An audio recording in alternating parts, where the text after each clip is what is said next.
Hi, my name is Virginia Thompson. I'm a Vice President of Product Management at Integration Point. In this role, I work on design and development of a number of Integration Point global trade management solutions to ensure that they continue to meet the needs of an ever-changing global regulatory environment.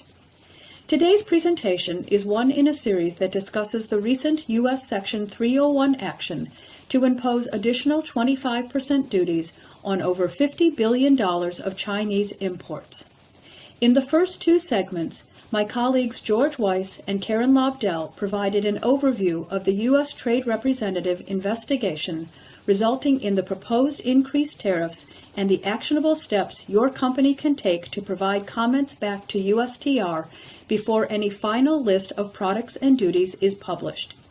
As a reminder, the deadline to submit those comments is tomorrow, May 11th.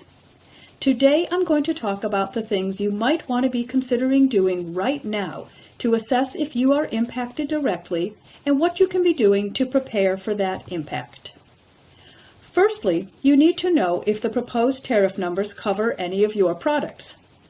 Unlike the recent steel and aluminum action, this one spans a much wider number of HTS numbers, so it's far more likely to impact any given importer.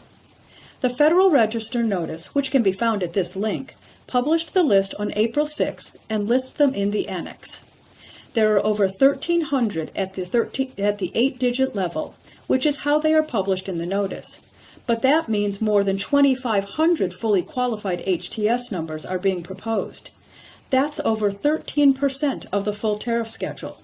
So how do you figure out if your products fall under this 13%? Ideally, you have a pre-classified database or item master of the products you import. If so, you can take the list of tariff numbers as they have been published and compare it to the classifications of your products. If you don't have such a system or database, you will want to use past entries to look at the classifications you have made over the past year or so. Hopefully, you are taking advantage of the free reporting you can pull from the ACE portal from Customs, because those reports will have the kind of HTS number information you are looking for.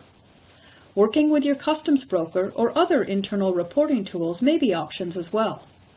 Either way, whether using an item master or historical entry data, be sure you are filtering down to look at only the Chinese country of origin records, and don't forget about new purchase orders or unclassified SKUs to make sure you catch everything. Now that you know what product numbers are impacted, probably the most important thing you're going to need to think about is being ready to make entry correctly once the final list of HTS numbers is published. Unfortunately, knowing how to be ready is a little challenging, since CBP has not yet announced what approach will be taken regarding these increased duties.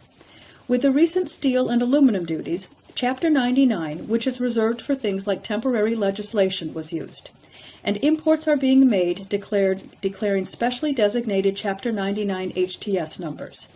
That might be the approach CBP takes for Section 301 action as well, in which case importers will need to be prepared to reclassify their products to time with whatever effective date is announced when the final FRN is published. However, Chapter 99 may not be the method CBP ends up using. There is some overlap between the steel and aluminum HTS numbers and the ones in the 301 list, so that could be problematic. Ultimately, we are all going to have to keep a very close eye on what CBP announces regarding how importers will be required to make entry, so that your data, systems, and supply chain partners like customs brokers are ready. Finally, you should be thinking about what other programs or special exceptions may apply to your commodities and plan accordingly. For example, the Federal Register notice states that goods admitted into a foreign trade zone will be required to be admitted in a privileged foreign status as of the effective date. You will need to communicate effectively both internally and externally with software and other service providers to work through these changes if the impact is large for your company. At Integration Point, we've already been at work communicating with our clients about what we do know regarding the upcoming changes. We will continue to support them through a variety of methods, both in the software and through various communication channels like these recordings. Up next in the series will be some focusing on the longer-term programs importers may want to consider to protect their bottom line in such changing global regulatory conditions. Thank you for listening today.